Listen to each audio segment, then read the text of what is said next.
Muy buenas noches a todas y a todos. Quiero darles una muy cordial bienvenida en el nombre de la Fundación Konrad Adenauer al evento que nos convoca esta noche con el título Economía y Industria frente al dilema del largo plazo en Argentina. ¿Qué Estado necesita el país para su desarrollo productivo? El título ya despierta muchas preguntas y mucho interés, y nada más quiero hacer unos comentarios porque nos parece tan importante este tema y tratarlo justamente en este momento. Nosotros sabemos que actualmente la Argentina a nivel mundial despierta bastante interés. Muchos países están mirando hacia la Argentina justamente por las reformas macroeconómicas que está llevando a cabo el gobierno y seguramente también un poco por, como lo diría, lo extravagante que puede llegar a ser el presidente, que es algo que se percibe en todo el mundo. Pero eso también puede ofrecer una gran oportunidad cuando se habla del desarrollo productivo en el momento de atraer inversiones y realmente pensar en cómo se puede desarrollar este enorme potencial que tiene este lindo país. Pero el título no solamente despierta interés en cómo conseguir que realmente se logre un desarrollo productivo sostenible, sino también habla del rol del Estado en ese desarrollo sostenible. Eso es un tema que desde la Fundación Konrad Adenauer nos preocupa y nos interesa desde siempre, porque somos una fundación alemana que siempre promueve lo que llamamos la economía social de mercado, donde definimos muy claramente cuál es el papel del Estado en la economía y en concreto también en lo que es el proceso productivo. Y lo que logramos en esos años posguerra en Alemania, a pesar de los cambios de gobierno que puede haber, es políticas de Estado en la economía que nos permiten un desarrollo, digamos, calculable, y también calculable para inversionistas a mediano y largo plazo. Esta noche me alegra de sobremanera que vamos a tener un panel de lujo. Nos acompañan Carolina Castro, Ignacio Latirrigoyen y Camilo Tiscornia, y también el diputado nacional Javier Sánchez Verba, que en un ratito mi colega Nadia Aguado Benítez los va a presentar detalladamente, pero realmente es un placer contar con su presencia para hablar de este tema tan importante, y agradezco a todos ustedes su presencia y espero que tengamos también la oportunidad de discutir después del evento sobre las ideas que estos panelistas nos traen a la mesa. Así que muchas gracias.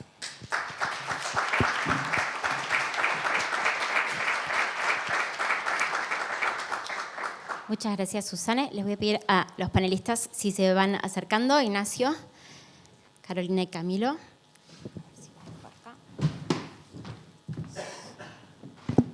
Perfecto. Bueno, ayer nos enterábamos que Morgan Stanley no había cambiado de categoría a la Argentina. Y seguimos siendo un país standalone. Hoy las noticias hablaban de las dificultades para las inversiones y que caían acciones, caían bonos argentinos. Se habla de liquidez, se habla de apertura, venimos hablando del RIGI y de la estabilidad fiscal, seguridad jurídica. Venimos hablando de retenciones últimamente de nuevo. Hace poco salían en las noticias la disputa entre dos ministros acerca de INTA e INTI, entes autárquicos que se está hablando sobre centralizar. Bueno, todo esto que pasó en estas últimas semanas lo veníamos también viendo desde la política, desde la sociedad. Así que me parece más que adecuado el panel de todas las personas que están especialmente involucradas en el desarrollo productivo para nuestro país. Así que quiero presentarles hoy a nuestros 3 panelistas para empezar. Camilo Tiscornia es licenciado en Economía por la UCA, posee una maestría en Economía por la Universidad de Itela y está especializado en análisis macroeconómico con una trayectoria de más de 25 años asesorando a empresas. Es actualmente director de CIT Asesores Económicos, una empresa con base en Argentina que provee asesoramiento sobre las principales economías latinoamericanas. Fue gerente de análisis macroeconómico en el Banco Central de la República Argentina y además es docente universitario en la Facultad de Ciencias Económicas de la UCA también.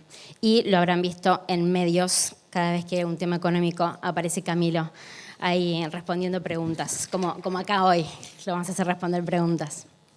Carolina Castro es presidente de Industrias Guidi, una empresa familiar que se dedica a la industria automotriz.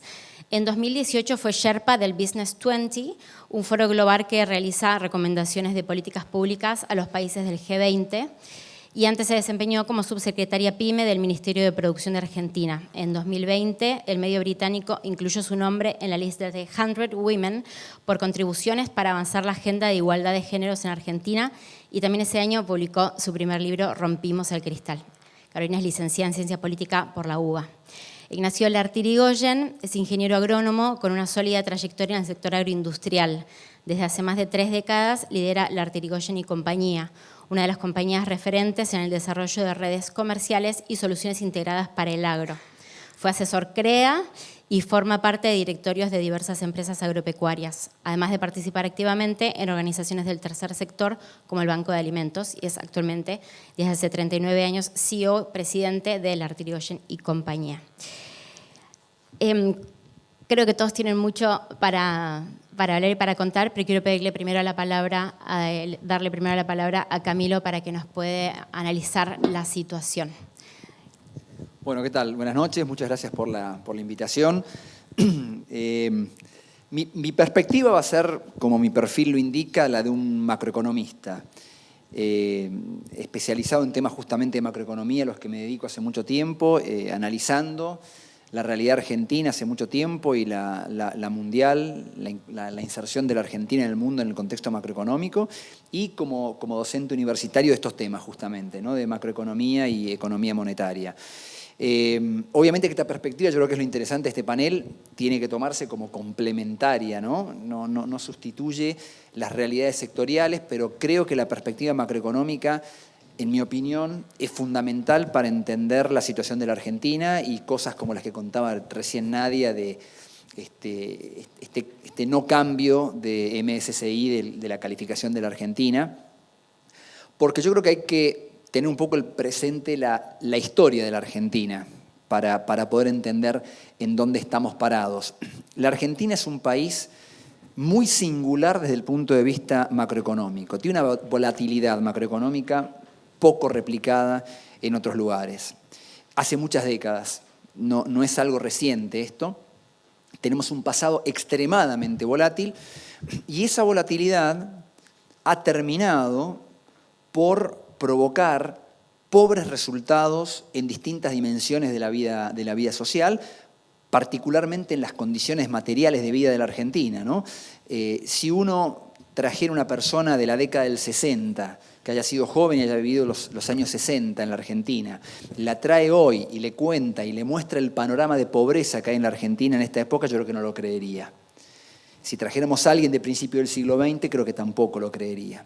Es decir, la Argentina es un caso muy particular de involución macroeconómica, producto de una altísima volatilidad macroeconómica y un desmanejo total.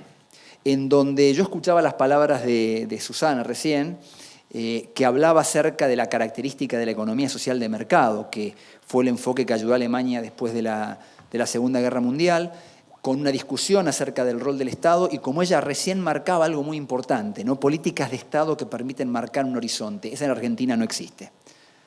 Hace mucho tiempo que no existe.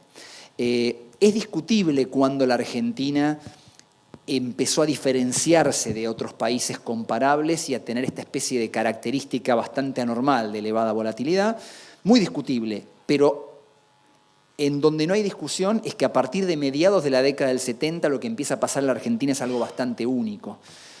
Teniendo tasas de inflación extremadamente altas, habiendo sufrido 2 hiperinflaciones en épocas de paz.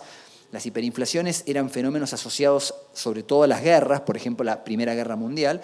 La Argentina ha tenido 2 hiperinflaciones en época de paz. Y cuando en los 90 parecía que había más o menos domesticado el tema de la inflación, vino la crisis del 2001 y del 2002 para recordarnos que no era así, y arrancamos otro ciclo en el que ya, desde principio de siglo, la Argentina ya es de los pocos países que tienen alta inflación. Porque todavía hasta la década del 80 muchos países, sobre todo en América Latina, experimentaban ese problema, pero ya en lo que va del siglo XXI la Argentina empieza a ser un país casi único. Esto es para mostrar que tenemos un pasado extremadamente volátil a nivel macroeconómico. ¿Y a qué me lleva esto a concluir sin entrar en mayores detalles? Y si querés voy pasando un poco la pelota para poder seguir conversando. Que yo creo que la mejor política de desarrollo que puede haber en la Argentina es estabilizar la macroeconomía. Y cuando uno tiene que hablar de estabilizar la macroeconomía y va a tratar de ver qué es lo que ha provocado esta altísima volatilidad, es imposible no ver al déficit fiscal crónico en el foco, en el centro de esa problemática.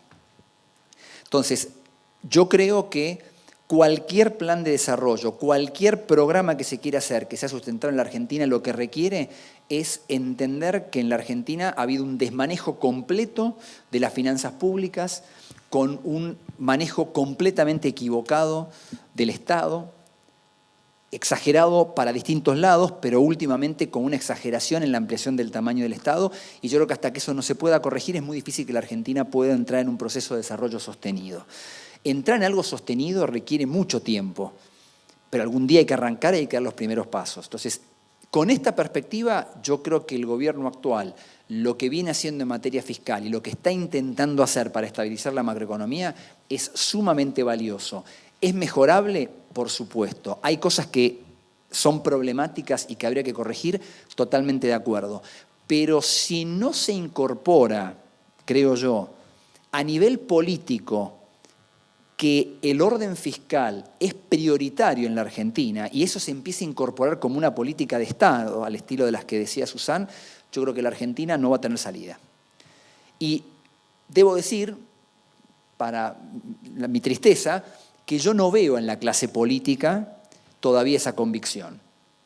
Y esto yo creo que no lo veo justamente restringido a un grupo político en particular, que es el kirchnerismo, que ha sido gran responsable del desbarajuste macroeconómico de los últimos 20 años. Y uno podría decir, bueno, es una facción dentro de la política argentina. ¿Cuán representativa es? Siempre es una incógnita, porque parece que puede menguar y parece que puede surgir. Por eso creo que las elecciones de este año van a ser muy importantes. Pero por fuera del kirchnerismo, yo creo que todavía no veo en una amplia mayoría de la clase política la convicción que creo que hace falta para poder convencer a inversores de la economía real, que es lo que la Argentina necesita, de que la Argentina entendió que el camino de los últimos, llamémosle 50 años, no se puede transitar más y que tenemos que ir a un orden macroeconómico profundo con el orden fiscal en el centro. Yo creo que ese es un desafío que creo que todavía está pendiente. Dejo acá como para después seguir conversando. Perfecto, muchísimas gracias. Les pediría, Carolina, antes de darte la palabra realmente, te pido que comentes breve de qué se trata tu empresa, que nos cuentes un poquito. Bueno, muchas gracias por la invitación, es un placer estar acá y gracias a todos los que vinieron, porque en la era de la virtualidad, nada, para mí la presencialidad es importante y el esfuerzo que hicieron cada uno de ustedes para estar acá, la verdad que está bueno. Yo también voy a lugares en donde no hablo, voy a escuchar y es todo un esfuerzo, ¿no? Estar a las 7 de la tarde en el microcentro con el frío que hace, así que lo primero que quiero hacer es reconocer, después no sé por qué se sentaron todos de ese lado y dejaron a pocos de acá, pero bueno, tengo un tema con la simetría, me está haciendo mal, pero bueno. ¿A qué nos dedicamos? Nosotros tenemos una empresa que es una empresa autopartista, es una empresa familiar que fundó mi abuelo en 1960, exactamente en el 60.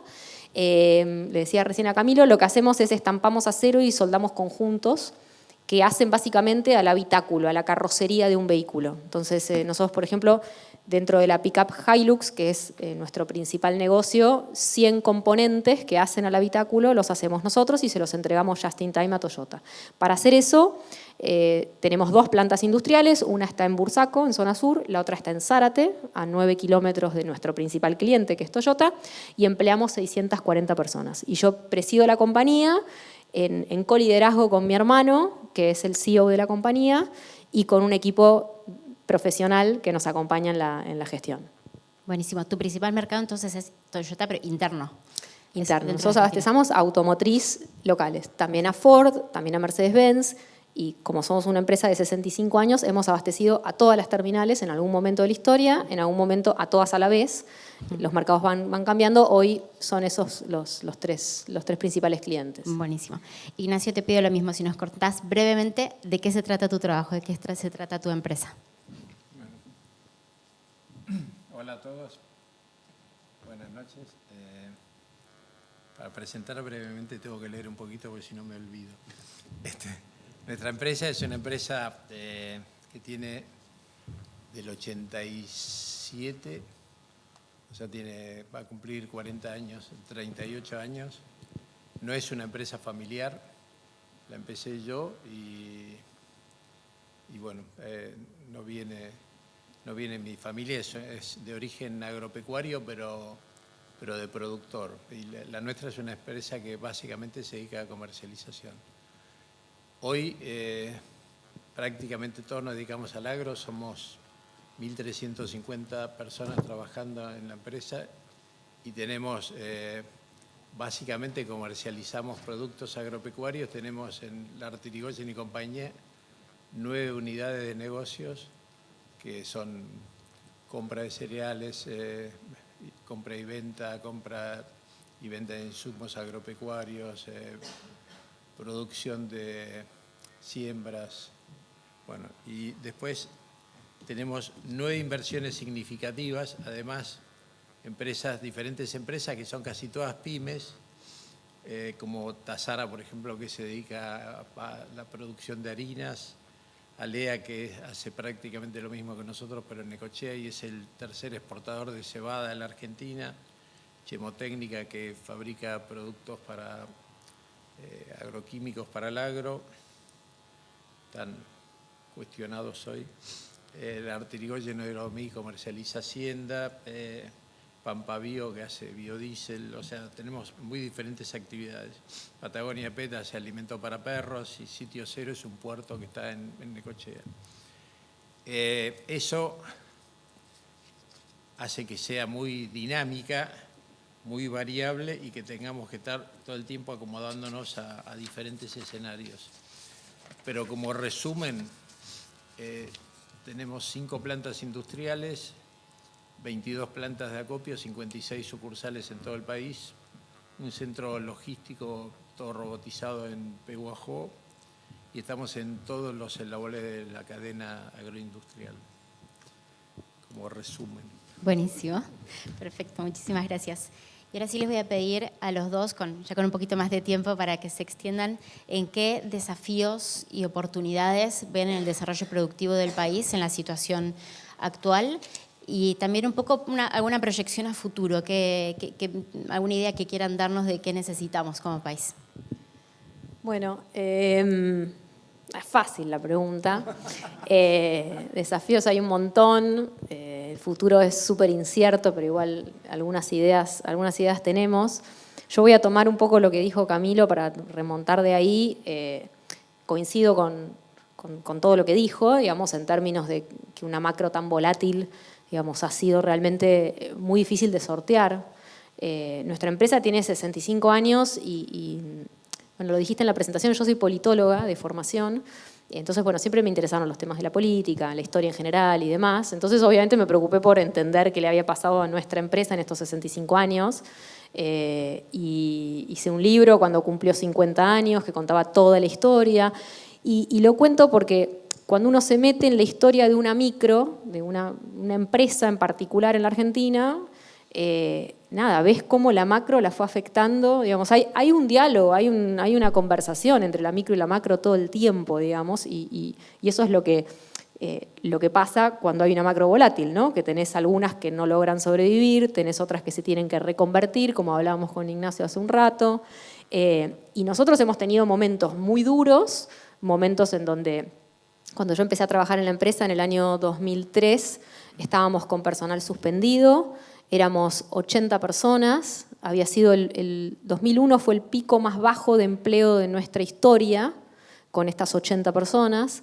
El más alto había sido 600 con mi abuelo en la década del 70, después fue un lento derrotero de la crisis del 82 a la crisis del 2001, de un sector industrial que le costaba un montón a partir de una macro que en los 90 cambió completamente y era una macro que aperturaba el mundo. Entonces, bueno, ¿cómo te adaptabas a eso? Y yo siempre cuento que en esta historia uno ve de nuevo la macro y la micro y, por ejemplo, a fines de los 90 llega al país Toyota, que se instala, empieza a instalarse en el 94, empieza a producir en el 97. Vuelve al país General Motors, que se había ido. Entonces yo siempre digo que la década del 90, desde mi punto de vista, es como claroscura, porque por un lado hubo destrucción del tejido industrial fuerte, un montón de colegas nuestros autopartistas que no sobrevivieron a esa apertura, porque creo que no se hizo de la manera que uno podría haber aperturado. De nuevo, ¿cuál es el rol del Estado, digamos, frente a ciertos escenarios? Pero los que sobrevivimos nos encontramos con un panorama, en algún punto, mucho mejor, porque nosotros no podíamos seguir fabricando los autos que fabricábamos en la década del 80 y no se los podíamos vender a nadie. Entonces, tecnológicamente había una necesidad, digamos, de conectar con el mundo y eso requería otro encuadre. Y así volvió General Motors, así se instaló Toyota con un modelo de negocios de exportar una pick-up desde la Argentina, que hoy es un ejemplo porque después lo siguieron otros. Ford está haciendo un producto excelente con la Ranger, digamos, y tenemos otras pick-ups, se lanzaron hace poco en Córdoba nuevas. Entonces, como en cada momento de la historia argentina, lo que está pasando en esta macro volátil termina afectando las capacidades o las potencialidades que nosotros tenemos de desarrollo, ¿no? Y quiero agregar un aspecto, que es, hemos escuchado decir, yo soy fanática de la necesidad de tener una política industrial. Y ahora después, en algún momento, quiero explicar lo que yo creo que es política industrial. Porque ese es otro problema que tenemos. Destrozamos los instrumentos, digamos, porque los aplicamos mal, entonces después la palabra está maldita, y en realidad no es que no hay que hacer política industrial, es que hay que hacerla bien, y hacerla bien supone un nivel de complejidad que capaz no tenemos la capacidad burocrática estatal para hacerla, digamos, y terminamos atados a instrumentos que no están bien diseñados, que no sirven al propósito que tendrían que tener y que no los podemos cambiar en el tiempo. Entonces, yo no creo que la mejor política industrial sea la que no exista porque alcanza y sobra con la macro. Sí creo que la macro es condición fundamental, necesaria, básica. También creo que podés decir que tenés la mejor política industrial del mundo y va a ser mentira si estás corriendo al 280% de inflación. Porque no hay política industrial que sobreviva a eso. Entonces, en esta mezcla de una macro sustentable, que coincido es condición fundamental, capaz ponerse hoy a pensar cómo podría ser una buena estrategia de política de innovación, industrial, ciencia técnica, cuando está la sábana corta por todos lados, es una conversación muy, muy compleja, pero que yo creo que hay que dar, porque no nos va a alcanzar solamente con una macro estable. La macro estable nos va a ayudar un montón. Para una empresa como la nuestra, y sé para muchísimas más, operar en un contexto de volatilidad es imposible. Nosotros cuando, y sobre todo en el mundo industrial, en donde vos no levantás y te vas a cualquier otro lado en 2 segundos o recontratás gente en otra localidad, nosotros hundimos lo que se dice fierros en la tierra, literalmente, ¿no? Nosotros tenemos prensas de estampar que están pilotadas a 18 metros de profundidad, que imprimen 2.500 toneladas de fuerza y que para llegar a nuestra planta tuvimos que cortar rutas para hacerlas traer. Una vez que haces esa inversión que te supuso $30 millones, no la levantás y te vas al otro día. Entonces las políticas no nos pueden estar cambiando todo el tiempo, la macro no puede ser tan volátil, porque si no, no hay manera de sostener esas posiciones. Y con esto cierro para después retomar capaz desafíos hacia adelante. La Argentina es un país que no crea empleo en el sector privado desde 2012. Y todos los días se incorporan jóvenes al mercado de trabajo. Y nosotros no les estamos dando ninguna posibilidad de desarrollo. Hay algo que estuvo muy mal durante muchos gobiernos de distinto signo político. Y acá voy a hacer un contrapunto con Camilo en donde voy a diferir en algo, capaz porque quiero tener ingenuamente una mirada esperanzadora y optimista hacia el mañana. Yo sí creo que está habiendo aprendizajes en la política en términos de la importancia de la macro más estable. Es cierto, siempre vamos a encontrar en algún lugar capaz extremismos que no la van a ver, pongámoslo en esos términos. Pero cada vez que estoy teniendo conversaciones con distintas personas que vienen de distintos signos políticos, más a la derecha, más a la izquierda, más liberales, más heterodoxos, uno más expansionista, etcétera, yo estoy viendo que hay algunas cosas que no sé si son mérito del gobierno, honestamente, creo que son mérito de la sociedad. Bueno, que finalmente terminó votando una opción que era una opción que a varios, a mí también, me parecía una opción de alguna manera descabellada, ¿no? En términos de muchas cuestiones, pero que venía con una idea concreta que es: hay que parar la inflación, no hay país que pueda progresar con inflación y hay que tener una macro estable y ordenada. Fue la sociedad la que dio ese mandato. Entonces, como es la sociedad la que da ese mandato, yo creo que está siendo recogido por una parte del sistema político. Por una parte, insisto, no por todo, pero yo veo y me he juntado con gente que hace 4 años no pensaba el déficit fiscal como lo piensa hoy. Entonces, y por supuesto va a haber grises y va a haber, digamos, variables. ¿Qué es lo que pasa en todos los países? Digamos, se mueven de demócratas a republicanos y uno quiere gastar más o gastar menos o subir más impuestos o bajarlo, pero se mueven ahí, ¿no? El gradiente es un toque, no es no viramos, vamos para el otro lado como hacemos nosotros. Yo creo que eso de a poquito lo estamos empezando a hacer y a mí, yo, donde sea que estoy, intento transmitir este mensaje y ser parte de los que colaboran en decir, bueno, hay cosas que están bien de esta macro, hay otras que creo que, y después hablamos de eso, hay que solucionar hacia adelante y todos los gobiernos para atrás tienen que hacer aprendizajes porque no puede ser darle al botón de reset cada vez que llega una nueva administración. Con eso paro para dar lugar a otros. Perfecto. Ignacio, ¿nos querés contar cómo los trata el país a los del agro? Pienso igual que Carolina. Bueno, nuestra empresa tiene unos cuantos años y además de 38 años que tiene, yo empecé antes, por lo menos 10 años antes a trabajar y hemos pasado un montón de 2 hiperinflaciones, la época de estabilidad de Cavallo. O sea, hemos pasado un montón de situaciones a las que hemos podido sobrevivir. En momentos, no sé, en el 2009 tuvimos que sacar el 20% de nuestra gente, cosa que me dolió, todavía me acuerdo y fue la decisión que más me dolió en ese momento. Pero básicamente pudimos adaptarnos hasta hoy a todos los escenarios que fueron pasando. Lamentablemente para el país todo lo que fue pasando fue malísimo y para nosotros nos pudimos adaptar. Eso es lo que creo que tenemos que tener de acá en adelante, empresas que sean muy adaptables y puedan reconvertirse y tengan... claro, no tenemos lo que cuenta Carolina, que tenés toda la inversión enterrada y si mañana no funciona el negocio... nosotros estamos en el negocio de cerdos, que el 80% es activo fijo y el 20% es circulante. Si mañana el negocio no funciona, el activo fijo lo ponemos, nos queda de adorno. Entonces tratamos de tener diferentes tipos de negocios, cosa que las medias, de maximizar las medias, no maximizar los máximos. Entonces, por eso tenemos tantas actividades. El sector tuvo épocas de las que yo cuento, muchos amigos míos perdieron sus campos. En la época de Menem, mucha gente vendió su campo, perdió, y hace 3 años no sabían qué hacer con la plata. O sea, es muy variable la Argentina. Lo que yo creo que va a pasar ahora estamos en un escenario desconocido para muchos, y al que también vamos a tener que adaptarnos. Hoy estamos, hace 2 años, el año pasado el gerente financiero era la persona más importante de nuestra empresa, hoy ni lo miramos. Estamos hablando a ver cómo mejoramos la productividad, cómo metemos más tecnología en la empresa, cómo aumentar las ventas sin aumentar nuestro personal. O sea, hoy lo que empieza a pasar es mucho más racional que que los problemas que teníamos antes. Pero vamos a sufrir, porque además creo que algunos sectores de la política van más rápido que otros, entonces mientras la Argentina se está como haciendo más fáciles muchas cosas que hay que hacer, otras no bajan, los impuestos no bajan.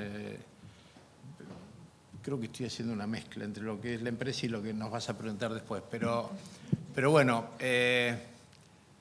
me parece que vamos a transitar periodos de mucho aprendizaje, mucho desafío y creo que todos los que apostamos al país, yo tengo prácticamente todas nuestras actividades son en Argentina. Todo lo que yo hago, incluso en empresas del tercer sector, es para ayudar a Argentina. Yo soy un enamorado de Argentina, creo que tenemos el mejor país. Hoy, cuando escuchamos de guerras en todos lados, estamos acá y hay gente que nos empieza a preguntar venir a vivir acá, o estamos en Uruguay y vemos gente que... O sea, esta zona es espectacular para el mundo frente a los desafíos que tenemos. Entonces, tenemos una gran oportunidad como país. Tenemos que adaptarnos. Yo creo que justo eso de adaptarnos es algo que lo venimos trabajando generación tras generación en nuestro país. Y venimos hablando también, se habla mucho del problema de la competencia, ¿no? Liberar mercados o no liberar mercados, sustitución de importaciones. Sí, bueno, en el agro y en la de autopartes también, metalmecánica. Y ven que estas propuestas de liberalizar el mercado los afecta, ¿necesitan otras medidas internas que los apoyen en otro sentido? Bueno, a mí me afecta, por ejemplo, que como productor de cerdo, que esté entrando mucho cerdo de Brasil fácilmente. En Brasil engordan con una sustancia que se llama ractopamina, que mejora el 10% de la eficiencia de conversión del cerdo, que acá está prohibida y en mucha parte del mundo está prohibida. Pero no está prohibido importar esa carne con ractopamina, que claramente es más competitiva que la nuestra. Entonces, tenemos muchas cosas que ajustar. Tenemos que competir con el mundo y tenemos, no sé, 2 países con acuerdos comerciales. Cuando Chile tiene acuerdos comerciales con todo el mundo, entonces yo le quiero vender carne a Vietnam y Vietnam tengo que pagar un 20% de aranceles contra Australia por el mismo producto, porque uno tiene acuerdos comerciales y otros no. Tenemos, o sea, un montón de acuerdos para mejorar la competitividad y eso es lo que yo digo. O sea, hoy está mucho más fácil liberar para que entre productos de afuera con pocos impuestos que para que nosotros podamos competir con el mundo. Y los costos nuestros no pueden bajar porque en realidad para bajar impuestos hay que bajarle el gasto público y eso va pero va de a poco. Entonces, por eso digo, creo que estos años van a ser, ojalá el camino sea constante y se siga. Hasta ahora lo que veo que el gobierno, lo que dijo que iba a hacer, lo va haciendo. Hay cosas que más rápido que otras. Y bueno, eso para nosotros es un desafío porque en algunos lugares quedamos medio fuera de mercado. Bueno, también suscribo lo que dijo Ignacio recién. Nosotros en lo que es el mundo automotriz estamos de alguna manera dentro del paraguas de lo que es el acuerdo automotriz Mercosur, digamos, ¿no? Hay como reglas de juego que de alguna manera no pueden ser cambiadas por la Argentina unilateralmente o por Brasil unilateralmente, sino que hay un acuerdo que obviamente cada tanto hay que renovar ese acuerdo y ahí sí se abre la negociación nuevamente. Vemos que hay un paraguas que yo creo que le da cierta estabilidad, digamos, a qué se puede traer, a qué arancel, etcétera.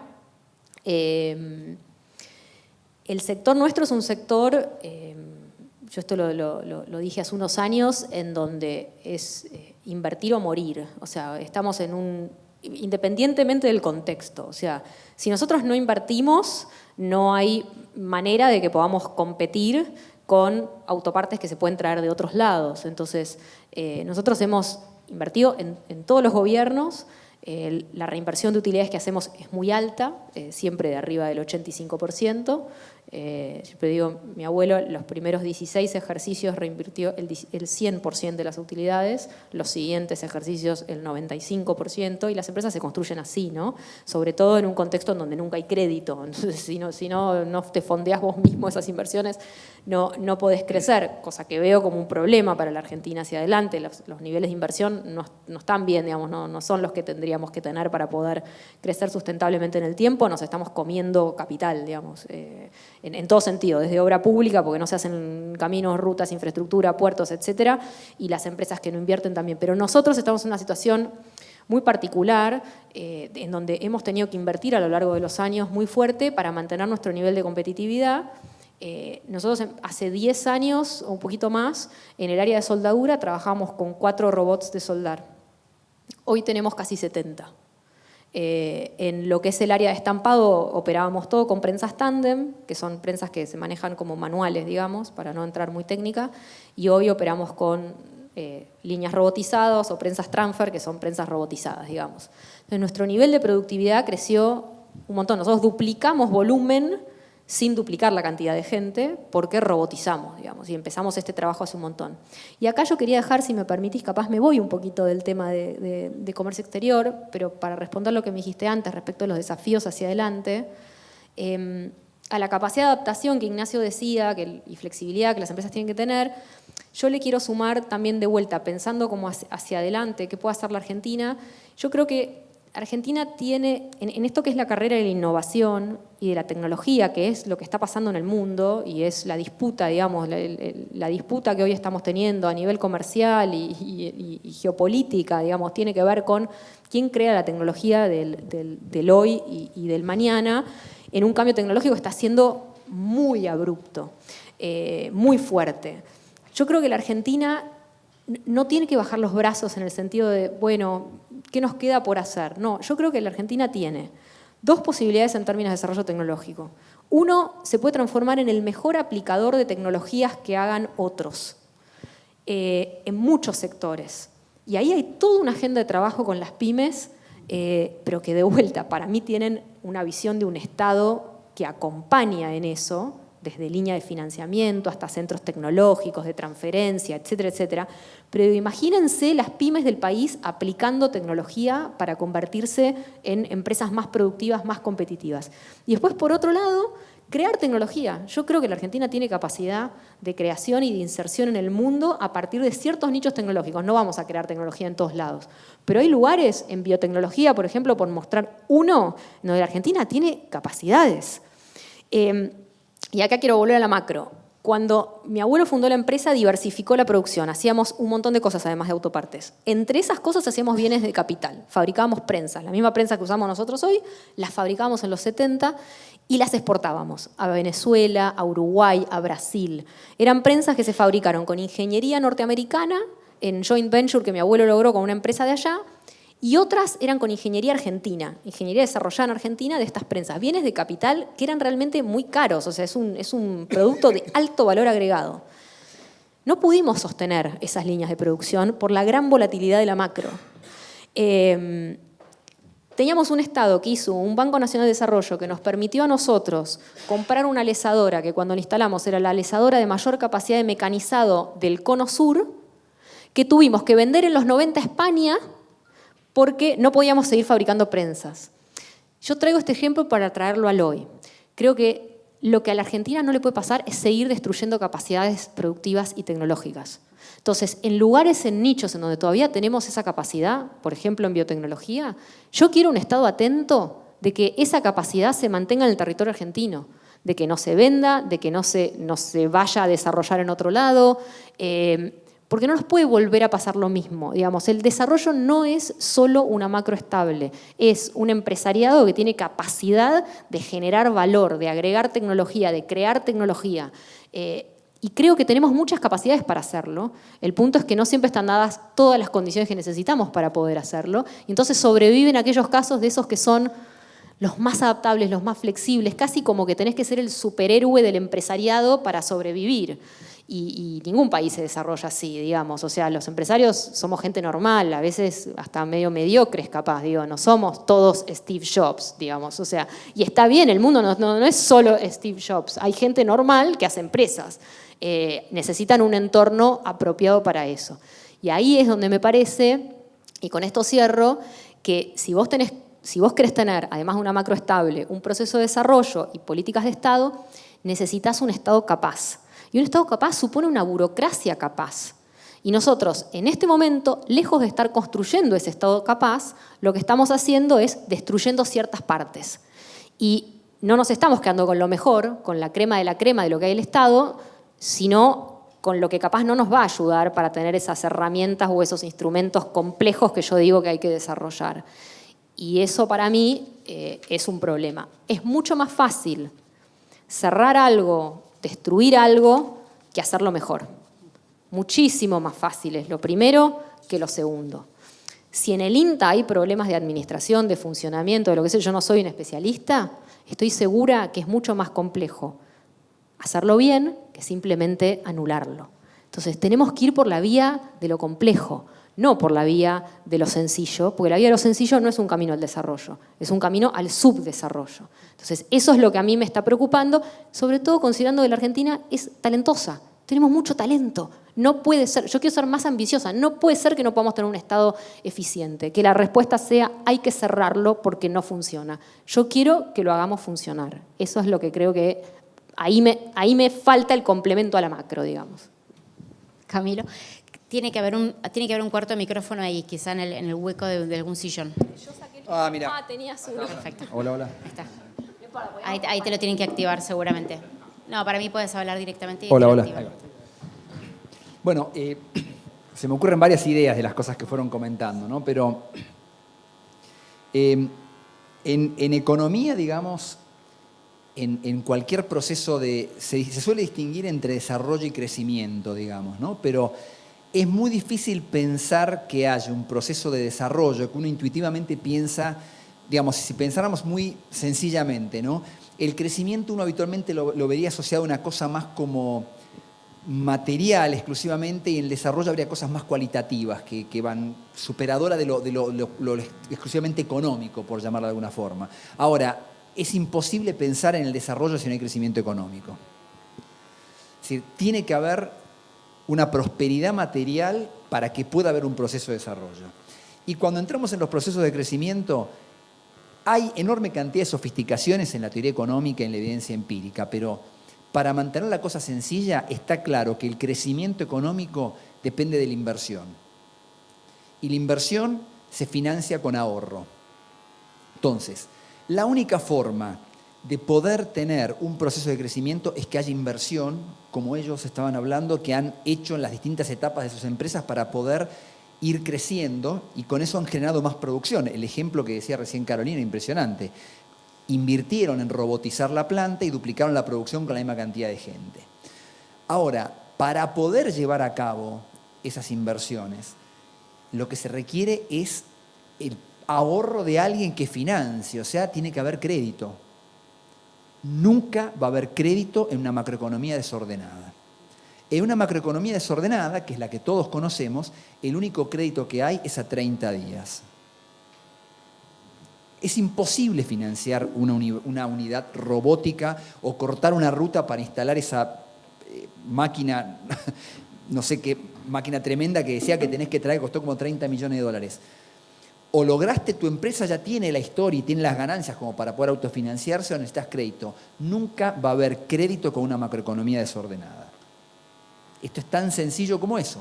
Entonces, por eso yo creo que de vuelta, el punto de partida en este proceso es la macroeconomía ordenada, estable, previsible y con una baja inflación que facilite el fluir del ahorro y el crédito para que se transforme en inversión. Es la única forma. Ahora, para que ese proceso pueda darse y para que la macroeconomía sea ordenada, yo creo que hay algo todavía más primitivo que tiene que ver, de vuelta, vuelvo a la política. Tiene que ver con entender el capitalismo.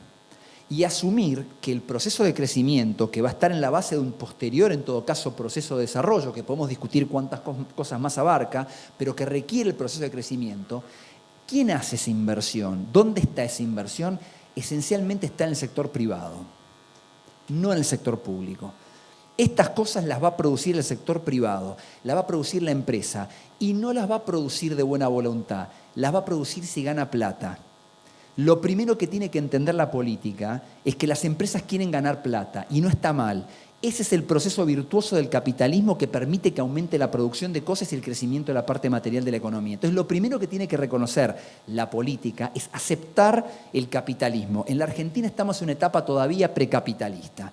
Hay un montón de políticos que siguen pensando que las empresas son malas porque ganan plata, que le roban la plata a la gente y que tienen que vender siempre más barato porque si no le están robando la plata a la gente. Y que tenemos que ponerles cada vez más impuestos porque por algún lugar están robándole plata a la gente. ¿Alguien piensa que alguna empresa puede venir a invertir a Argentina en esas condiciones? Definitivamente no. Entonces, acá hay un tema que es muy profundo de la política. Primero hay que interpretar y entender que para que haya un proceso de crecimiento y que podamos desarrollarnos como país tiene que haber enorme cantidad de inversión. Eso requiere entender que las empresas son amigas del proceso, no el enemigo. Son las que lo van a llevar a cabo y tenemos que darles las condiciones para que puedan invertir. Y esas condiciones que incluyen, como el Estado tiene un rol que cumplir y que tenemos que discutirlo en todo caso, el Estado se financia con impuestos, tenemos que poner una cantidad de impuestos, pero nosotros no podemos estar todos los días cambiando los impuestos. Y una vez que la empresa invirtió y ganó plata, decir, vos seguramente, si ganaste mucha plata, vos sos sospechoso. Vos deberías haber ganado un 15%. Y si ganaste 20%, sos un sospechoso y algo ganaste más. Te voy a poner un impuesto extra a vos a las ganancias porque yo tengo que financiar los planes de pobreza que necesito porque hay gente pobre en la Argentina. Si nosotros no rompemos esa dinámica, yo creo que es muy difícil arrancar un proceso de crecimiento. Y esto arranca por los que tienen que gestionar la política del país. Y creo que todavía ahí hay mucho para cambiar. Y en cuanto uno incorpora eso, si se pudiera incorporar, de vuelta, mayormente no quiere decir que tiene que haber unanimidad, ojalá la hubiera, al menos en esto, que estamos hablando en un plano extremadamente general y que abarca después, permitiría un espacio para enormes divergencias en otros aspectos de política. Pero si consiguiéramos una buena adición a esto, automáticamente empezarían a aparecer otro tipo de cosas, como es entender, para que este proceso de crecimiento sea virtuoso, para que las empresas inviertan, ¿qué tenemos que reconocer? Que el mundo cambia por segundo. No existe el mundo del siglo XIX, el mundo cambia por segundo y lo que hoy es útil y hoy tiene valor, mañana no lo tiene. Entonces, ¿qué vamos a hacer? Vamos a estar favoreciendo y diciendo, no, pará, como acá toda la gente trabaja produciendo autos con motor naftero, ahora cuando vengan los autos híbridos, no, impidamos que vengan los autos híbridos. Nosotros fabricamos autos nafteros, tenemos que hacer algo con esta gente. Y cuando venga el auto hidrógeno, ¿qué vamos a hacer con los autos híbridos? No funciona. Lo que se requiere cuando uno interpreta eso es que hay que dotar a la economía de una flexibilidad total. El sistema productivo tiene que ser absolutamente flexible para adaptarse a esa realidad, porque el mundo cambia, es un dato. No podemos estar penando por lo que pasó. Tenemos que mirar para adelante. Las empresas miran para adelante. Las empresas son las que te van a descubrir. El empresario, el verdadero empresario, lo que hace es descubrir, mira, acá hay valor, acá tenemos que mover los recursos. No hay que trabar ese proceso, hay que favorecerlo. No hay que interrumpir ese proceso porque ese es el proceso que nos va a permitir crecer, encontrar la tecnología o adaptar o crear. Y no vamos a poder hacer todo. Vamos a poder hacer algunas cosas. En algunas nos va a ir muy bien, en otras no va a ir bien. Y esto va a requerir algo, porque cuando uno entra en esa dinámica, empieza a haber otro tema. Pero ¿y la gente cómo entra en esto? Porque ella bien decía, nosotros duplicamos la producción con la misma cantidad de gente, pero acá hay cada vez más gente. ¿Qué necesitamos? Necesitamos que vengan infinita cantidad de empresas como la de Carolina. Y para que esas empresas puedan ocupar a la gente, el Estado, si tiene un rol, es en todo caso ayudar con la educación, por ejemplo. Que la educación en la Argentina mayormente es un desastre. Basta ver esas pruebas que salen de los chicos que están en el secundario. Así como habrá cosas de excelencia y habrá investigadores de primer nivel y hay cosas que se pueden desarrollar y todo, la educación básica en la Argentina, basta ver estas pruebas, es muy mala. Entonces, se dan cuenta que cuando uno entiende que es por la vía del capitalismo, el proceso de inversión, el crédito, el desarrollo, la estabilidad macroeconómica, se empiezan a ordenar un montón de cosas que hacen al rol del Estado. Pero ese es el rol del Estado. Si vamos a estar discutiendo si el Estado tiene que tener una fábrica de esto, si tiene que darle trabajo a tal o cual, si tiene que cerrar la importación de esto, si tiene que trabar acá, poner un precio máximo acá, una tasa máxima acá para que haya más crédito. A ver, lamentablemente no va a funcionar y no tenemos que hacer algo nuevo para hacer que no va a funcionar. Ya no funcionó. Este camino ya se recorrió. El camino de cerrar la economía, proteger, dar crédito subsidiado, poner precio máximo, promoción industrial en esta provincia, promoción industrial en otra, no funcionó. No funcionó. Requiere para mí, vuelvo a lo que decía antes, cuando estaba hablando de la parte macro, lo empalmo con esto, requiere un compromiso enorme de la clase política, que es la que tiene que implementar y marcar las reglas de juego, porque la política lo que hace es fijar las reglas de juego, que son las que determinan los incentivos para que después todos los demás en el sector privado reaccionemos. Si los incentivos son malos, el resultado va a ser malo. Dejo acá para... Clarísimo. Dale, después Ignacio. ¿Vos tenés tu micrófono? Sí. No, quiero contestar a esto porque yo difiero, Camilo, respecto de este rol del Estado, y está muy bien, de hecho, digamos, o sea, creo que es parte de la dinámica compleja de la Argentina, es que no nos ponemos de acuerdo respecto a este diagnóstico sobre si el Estado tiene un rol o no tiene un rol, digamos, en términos de desarrollo. Que para crecer necesitamos una macro estable, ahí estamos todos de acuerdo. Que crecimiento no es lo mismo que desarrollo, estamos de acuerdo. Que para ir de crecimiento a desarrollo, ¿qué se necesita? Ahí no estamos tan de acuerdo. Si uno mira lo que está pasando en el mundo en los últimos no muchos años, uno ve que desde las políticas de Obama, Biden y Trump, básicamente los tres hicieron una vuelta a la política industrial fenomenal. Hasta el FMI, que no hablaba de la política industrial, publicó un paper sobre política industrial. Europa le encarga a Draghi que haga un informe sobre competitividad. Agarran el informe de competitividad y arman un plan de innovación tecnológica que tiene un montón de capítulos sobre un montón de cuestiones súper interesantes. Se los recomiendo, mírenlo. Voy a tirar un dato que a mí me llamó la atención. Están muy preocupados en Europa porque se dan cuenta que los startups tecnológicos terminan todos en Estados Unidos, en Silicon Valley. Dice, nosotros estamos ayudando acá a incubar esto y después esta tecnología se muda para allá. ¿Qué hacemos con esto? Algo tenemos que hacer. Yo ahí pensé, a nosotros nos debe estar pasando exactamente lo mismo. Y sí, hablé con el mundo de VC, de Venture Capital y qué sé yo, y terminan todos en Delaware, en cualquier otro lado. Ahí hay un rol del Estado mirando. Porque si lo incubaste acá y se te termina yendo a otro lado, tenés un problema. Que estoy de acuerdo con Camilo que la versión no es la versión defensiva. Estamos de acuerdo en eso. El proteger por proteger no sirve. El cerrarte no sirve. El no tener ningún acuerdo comercial no sirve. Pero tiene que haber un punto intermedio en el cual ni pasamos de un esquema hiperproteccionista de regímenes de promoción industrial que no movés nunca en la vida porque se quedaron ahí enquilosados porque no los pudiste mover. Eso no está bien, pero tampoco a no tener nada. No pienso un régimen de promoción de nada en ningún sector, ninguno me interesa. No te digo que pongas una planta de semiconductores porque no nos dan, necesitamos 10.000 millones de dólares para una sola planta de semiconductores, cosas que están haciendo en Estados Unidos, cosas que están haciendo en Europa, ¿no? En Dresden creo que están haciendo una planta ahora, se dieron cuenta de que eso es un tema. Eso no vamos a poder. Pero hay otras cosas que sí podemos hacer.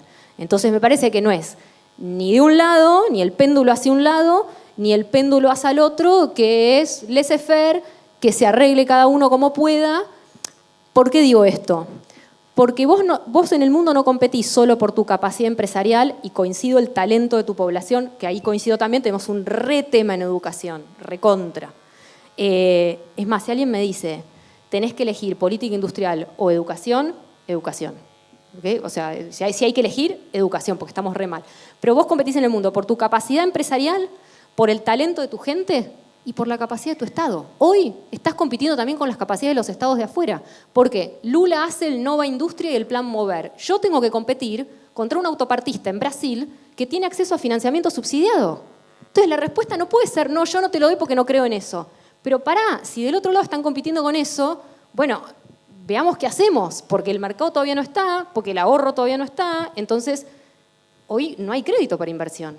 Y nosotros las plantas las hicimos, la planta de Zárate la hicimos con créditos que fueron a tasa subsidiada, es así. Hicimos con Bicentenario, con Fondear, con líneas de crédito de inversión productiva que sobrevivieron a la era Macri, esas últimas. Y no te digo hacer una tasa a lo Bicentenario, que la verdad que era una tasa, digo, que te permita. Digo. Pero lo que quiero decir, con esto cierro, es vos competís también con las capacidades de los otros estados, si es que los otros estados están jugando, y yo creo que están jugando. Si ningún estado juega y estamos en ese mundo, te banco lo que decís, Camilo, pero si los otros estados están jugando y vos, tu estado, no está ahí intentando apoyarte de alguna manera, estás muy solo. Y el capital se mueve. Entonces, nada, hay muchas cosas con las que coincido con Camilo, pero quería hacer este punto porque me parecía importante. Genial, clarísimo. Ignacio, desde tu experiencia. ¿Cuál era la pregunta? No, ¿qué opinas de todo esto que venimos hablando? ¿Cómo lo ves desde el agro?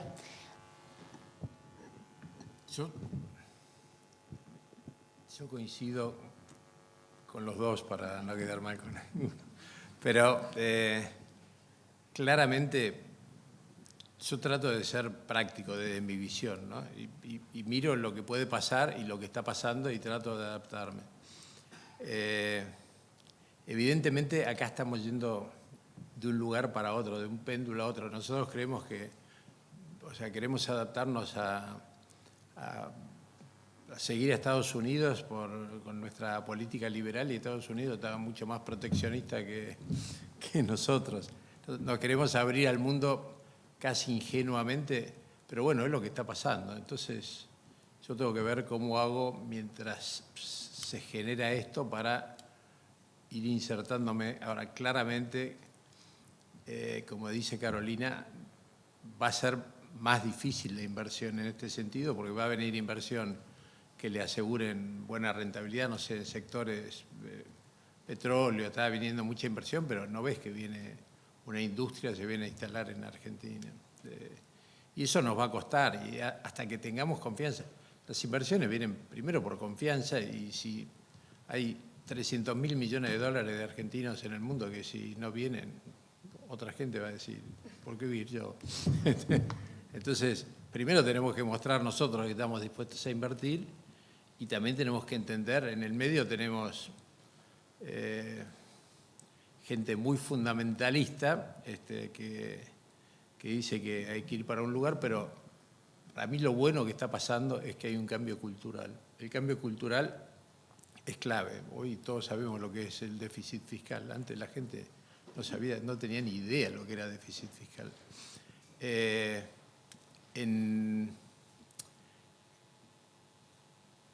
En eso yo coincido que está pasando algo bueno.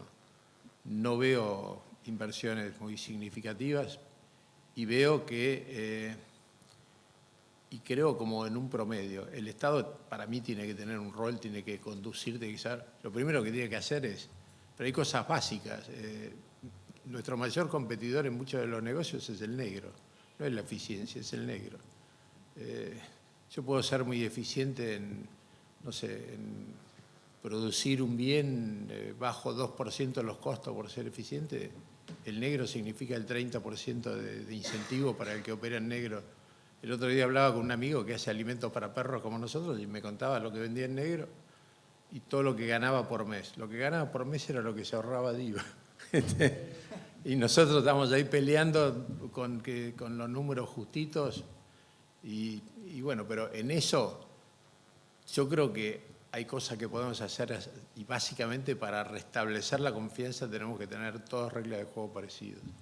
Si no tenemos reglas de juego parecidas, más institucionalidad. Yo institucionalidad no. O sea, claramente tenemos que llevarnos bien entre todos. Podemos discutir y disentir con respeto y no estarnos insultando. Todo. Es como que el mundo nos está copiando a nosotros ahora, la forma de disentir.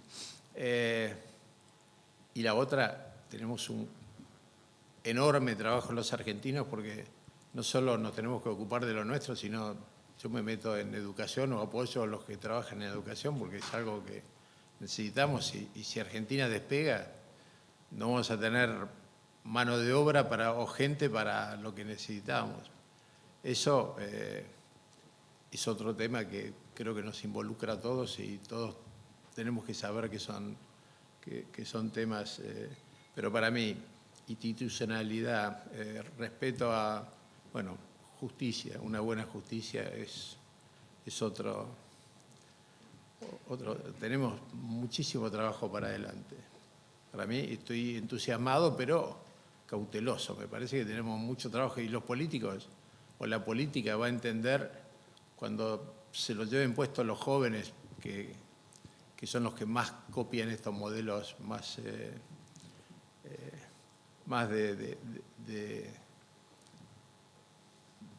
o sea, de menos prebendas, bueno, cambiarán de idea, pero la política tampoco cambia de idea si tienen los mismos votos sin hacer nada. Así que, no sé, creo que tenemos gran trabajo todos. ¿Su percepción es que el Estado ahora está apoyando o está trabando a un modelo productivo desde el Estado como empresas? El Estado ¿Están teniendo algo de apoyo? Está desregulando muy rápido, está desregulando más rápido que creando las condiciones para mí, ¿no? Para realmente ser competitivos. Por ahí porque no puede, hay cosas que no puede, pero a mí si me haces competir en el mundo con la cantidad de impuestos que tengo, es como si, así como estoy, me mandas a correr 100 metros ya, ¿no? Seguramente voy a salir último. Bueno, espero que eso se dé lo más rápido posible, ¿no? Porque los costos de nuestras empresas han subido un montón. La nuestra duplicó su costo laboral en 2 años, en dólares, que es contra quien competimos. Pero prefiero que me esté pasando eso a que tengamos la inflación que teníamos. Si tengo que pagar ese precio por 1 o 2 años más para tener estabilidad, trataré de sobrevivir. Pero... Perfecto, clarísimo. Tenemos que ir cerrando. El micrófono está abierto para el que quiera, pero también me interesaría saber si venimos, bueno, hace muchos años, pero este último tiempo hablando mucho del acuerdo Unión Europea-Mercosur. Justo las 2 industrias que ustedes representan están sobre el tapete, agro y automotriz. Quería ver si tienen alguna percepción de eso, por supuesto.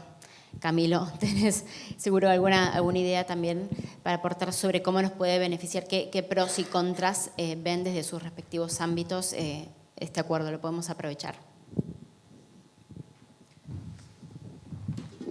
Yo hago un solo comentario. Leyendo el informe Draghi, una de las cosas que me enteré es que Europa tiene perfectamente calculado cuáles van a ser los ahorros de las empresas europeas al ingresar al Mercosur y, no sé si está bien el número que leí, 4 billones, o sea, 4.000 millones, supongo yo que son euros, se ahorrarían las empresas europeas entrando al mercado común del sur. Que está buenísimo. Digo, lo que digo es, está bárbaro, hay un impacto. O sea, alguien tiene claro qué va a pasar. Yo, la verdad, estoy a favor de hacer acuerdos, lo dije hace un rato, ¿no? O sea, no creo en esta visión de la economía absolutamente cerrada. Ahora, ¿dónde están los números de impacto nuestros? ¿Cómo impacta en cada sector? ¿Qué potencialidad de pérdida de empleo o ganancia de empleo tenemos en cada sector? Para bien y para mal, porque digo, no es que estoy diciendo que vamos a ir en perdedores completos a esto, para nada. Digo, capaz hay un montón para ganar. Pero me parece que nosotros no manejamos de la misma manera este tipo de negociaciones. En el mundo se habla del back channel que hay entre el sector privado y el sector gubernamental cuando está negociando un acuerdo de estas características. O sea, se dan vuelta, hablan con el sector privado y están constantemente viendo qué impacto va a tener para los representantes gubernamentales salir a... Porque ¿qué estás haciendo? Estás representando a estas empresas que tienen empleo. Entonces estás todo el tiempo dialogando. Nosotros no tuvimos eso. No existió a ese nivel. Se fue negociando en distintas administraciones y demás, pasaron distintos funcionarios, pero todo el tiempo desde el sector empresarial se decía, che, quiero estar ahí, quiero estar en la mesa de atrás, para que te des vuelta y hablemos a ver qué está pasando, qué podés mejorar. Y de vuelta para mí esto habla de la calidad del Estado, de la calidad de tu capacidad burocrática en el Estado. Es algo fundamental. O sea, mirá si no necesitas Estado. Si tenés que negociar acuerdos comerciales, necesitas a los mejores negociadores sentados de tu lado. Esos son funcionarios del Estado. Así que no sé. Es como, para mí es un gran signo de interrogación. Capaz está buenísimo, pero no tengo muy en claro qué es lo que va a pasar. O sea, vos capaz en el agro que tienen mucho más para ganar ustedes. De hecho, Francia está bastante asustada, así que... Ya contestó Carolina por mí. Creo que para nuestro sector es beneficioso. Y desde Francia no sé, hay mucha resistencia. Pero para el país completo no tengo elementos. No sé. Los empresarios agro en general lo ven como algo positivo. Es la percepción más general que podemos hablar del área. Yo creo que cuando se habla de los acuerdos de libre comercio, pasa lo siguiente, hay ganadores y perdedores. Es así. Entonces, un poco retomo lo que decía antes. Si va a haber un acuerdo de libre comercio y en general se cree que en alguna dimensión puede ser beneficioso para los dos que entran en el acuerdo, por eso se terminan firmando esos acuerdos, eso quiere decir que va a ser una ganancia, digamos, para el conjunto, pero entre las partes, dentro de cada país, va a haber ganadores y perdedores. Eso requiere flexibilidad. Va a requerir capacidad de adaptación, si ese es el camino que se termina votando políticamente, va a requerir capacidad de adaptación de parte del sistema económico a un nuevo entorno, en donde habrá muchos que van a poder ganar y hay otros que no le va a ir tan bien, porque van a tener que enfrentar la competencia del otro. Pensar que del acuerdo vos vas a ser el que le va a vender todo al otro y tu país no va a enfrentar ninguna competencia, digamos, es un absurdo, no existiría el acuerdo. Entonces, es una realidad, es una verdad de perogrullo. Y eso, retomo el tema del rol del Estado. Yo creo que evidentemente el Estado tiene un rol enorme para cumplir en un montón de países. Ahora, en la Argentina de 2025 hay que entender una cosa, el Estado argentino está fundido. Entonces, el Estado puede hacer muchas cosas en la Argentina 2025, pero no puede poner plata. Más de la que puede juntar con los impuestos. Entonces, si aceptamos o tomamos eso como premisa, ahí empezamos a ver una tensión, porque automáticamente él acababa de decir que para nosotros para poder competir no tienen que bajar los impuestos. Entonces entramos en un dilema. ¿Qué hacemos? ¿Bajamos los impuestos y el gasto para que él pueda competir, la empresa pueda competir y le vaya mejor? ¿O mantenemos el gasto público alto porque queremos que el Estado siga financiando ciertas cosas que creemos que son beneficiosas para la sociedad en su conjunto? No tengo una respuesta, planteo el dilema, pero lo que digo es que hay una restricción hoy para la Argentina que no hay en otros países del mundo, porque otros países del mundo tienen crédito. La Argentina no tiene crédito por el descalabro macroeconómico histórico y porque el Estado se ha fundido 500.000 veces y ha entrado en default, con los acreedores formales defaulteando la deuda y con el resto del mundo con la licuación por inflación. Entonces, esta es una restricción que hay en la Argentina, para mí. Primera, para cualquier rol que quiera cumplir el Estado.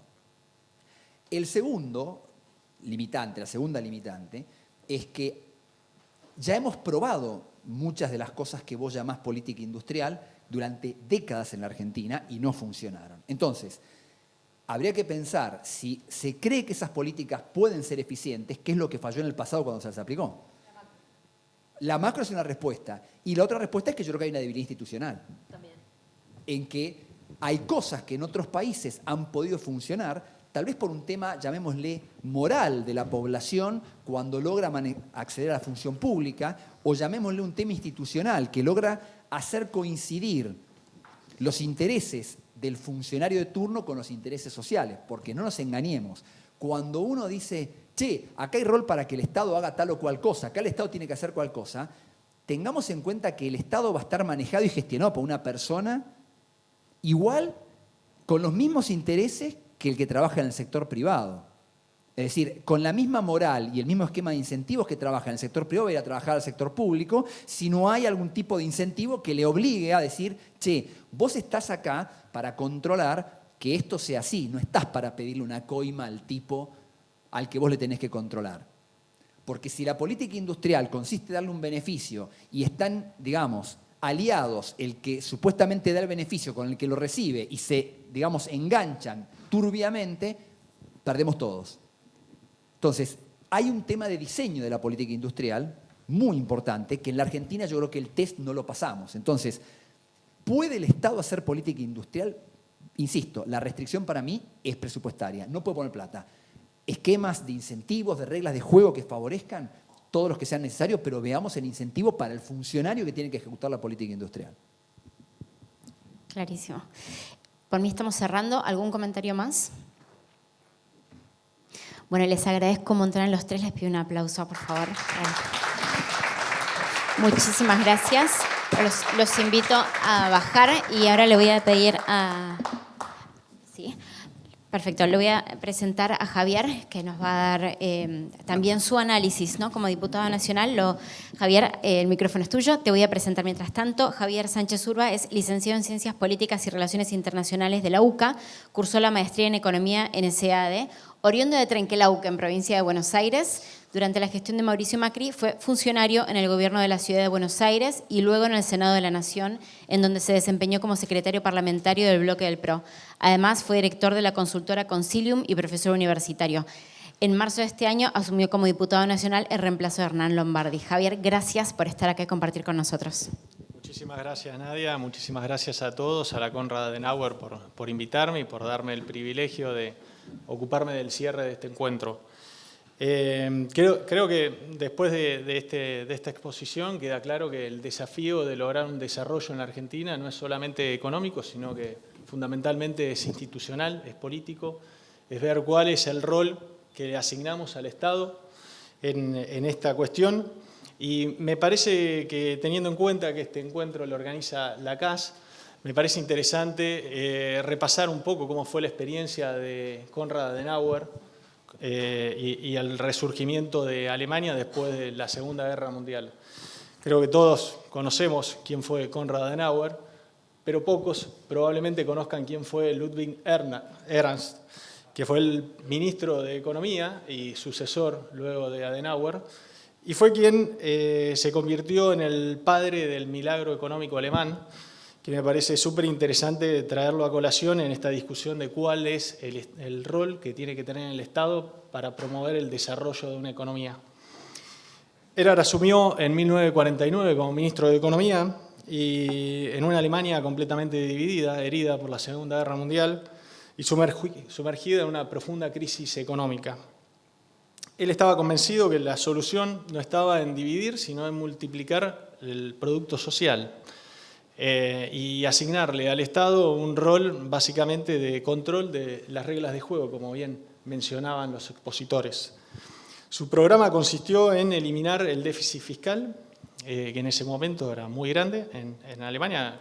Recordemos que teníamos una Alemania oriental gobernada por los soviéticos y una Alemania occidental donde funcionaba una democracia liberal, pero que estaba completamente sumergida en una crisis económica, como les había mencionado.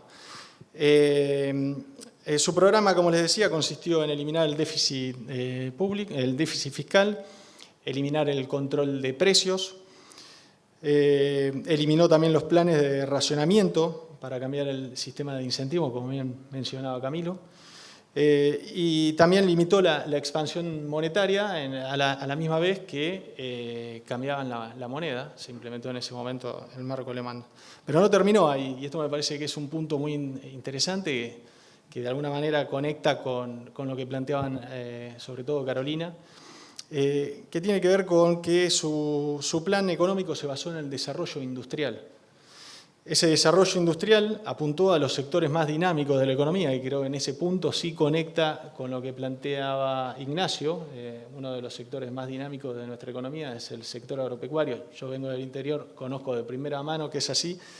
Y el principal objetivo que se planteó en ese momento fue precisamente aumentar los saldos de exportación de Alemania y lo logró. En tan solo una década Alemania pasó a multiplicar por 5 los saldos exportables. En la década de 50 pasó de 2.000 millones de dólares a 12.000 millones de dólares de aquel entonces y duplicó el PBI alemán. Pero no se agotó acá. También en este punto creo que tiene mucho que ver con lo que mencionaban. Se tomó como uno de los pilares fundamentales la educación, que justamente él entendía que el capital humano calificado hace precisamente un país competitivo. La clave entonces de este modelo fue la austeridad fiscal, la estabilidad económica y el desarrollo de empresas con vocación exportadora. Ahora bien, ¿qué hicimos en la Argentina durante todo este tiempo? En la Argentina, mayoritariamente, en todo este tiempo hicimos lo contrario. Desalentamos la industrialización en los sectores más competitivos, aplicamos aranceles a las exportaciones, endeudamos a lo loco en la economía y buscamos atajos para expandir el consumo interno en vez de exportar, buscar apuntar a los mercados externos como lo hizo Alemania en aquel entonces. Pero además, y creo que en nuestro caso fue nuestro pecado capital, nos acostumbramos a convivir con un déficit fiscal muy alto y a financiar ese déficit con emisión. Eso llevó a la Argentina a convertirse en una de las economías con mayor inflación durante los últimos 70 años, solo con un periodo de excepción, que fue el periodo que duró la convertibilidad. Pero este déficit fiscal, que estuvo muy atado al aumento irracional, en muchos casos, del gasto público, nos llevó a una situación compleja, que acá me gustaría hacer un doble clic.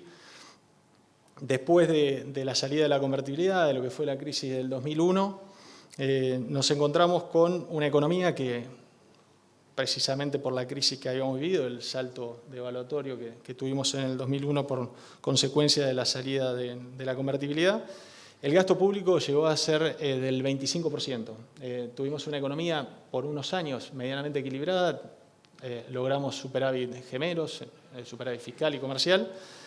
Lamentablemente, nuevamente por la voracidad de la política y también por la irracionalidad en la expansión del gasto público, llegamos al 2015 con un gasto público que representó el 47%. Este peso, evidentemente, la economía no lo pudo soportar y, por supuesto, tuvimos los problemas que tuvimos, que bien mencionaba Carolina, que hace ya muchísimo tiempo, desde el 2012, que no se genera empleo en el sector privado. Y es en consecuencia, en gran medida, de este tipo de cuestiones, de irracionalidades en el aumento del gasto público. Pero además, creo que mucho más preocupante es la cuestión de que este aumento del gasto público no redundó en una mejora en los servicios públicos, no tuvimos mejor educación, mejor salud pública, mejor infraestructura, sino que por el contrario, lamentablemente esto generó mayor clientelismo, mayor ineficiencia en el Estado, en la asignación de recursos y mayor corrupción. Milton Friedman decía que uno de los grandes errores es evaluar a los políticos y a sus programas por sus intenciones y no por sus resultados. Yo creo que en Argentina es peor que eso. Probablemente el error es evaluar a los políticos, juzgar a los políticos y a sus programas por lo que dicen defender y no por lo que finalmente hacen. Ahora bien, en este año y medio, desde el PRO decidimos acompañar el proceso de reformas impulsado por el Gobierno Nacional sin ningún tipo de especulación política, porque entendemos que la estabilidad macroeconómica, como bien decían los expositores, es un requisito fundamental para el desarrollo productivo sostenible. Y hay señales alentadoras que nos están demostrando que la estabilización económica es una realidad. La inflación mensual bajó del 25% en diciembre del 2023 al 1,5% el mes pasado. La pobreza, de su pico del 53% del primer semestre del año pasado, cayó al 38%. El año pasado se terminó el 2024 con superávit gemelo. Tengamos en cuenta que la Argentina, como les comentaba, se ha acostumbrado a convivir con un déficit fiscal, pero a tal punto que es una economía que en los últimos 78 años solo tuvo superávit fiscal en solo 6 años. Así que este es un dato que me parece que es central a la hora de evaluar cuál es el rol que tiene que tener el Estado y cuál debe ser el peso específico dentro de la economía para no distorsionar el resto de las variables y no afectar el desarrollo del sector privado. Todos estos datos son el resultado de tan anhelado equilibrio fiscal que defendimos desde el PRO y los defendimos en el Congreso desde el primer día que asumió el presidente Milei. Pero está clarísimo que todavía falta muchísimo, y solo para mencionar, y algunas cuestiones que también se mencionaron acá al pasar, y los expositores profundizaron un poco, lo que tiene que ver con la reforma tributaria, para simplificar el sistema y llevar alivio a quienes producen y generan trabajo. Necesitamos también una reforma laboral para generar empleo formal de calidad. necesitamos también una reforma federal que implique una modificación del sistema de coparticipación, que esto también es otro tema importantísimo y es una deuda pendiente que tenemos desde hace mucho tiempo los argentinos para alentar al desarrollo del interior, para alentar el desarrollo del sector privado en el interior. Y por supuesto que también tenemos pendiente mejorar los estándares en educación, en salud pública, en infraestructura y por supuesto en institucionalidad, como también se mencionó. Para cerrar y como síntesis, el desafío que tenemos es construir un Estado eficiente, un Estado capaz, como dijo Carolina, con disciplina fiscal, que defienda las reglas de juego y las sostenga y que ofrezca previsibilidad para que el sector privado y la sociedad civil puedan desplegar toda su potencialidad. Muchas gracias.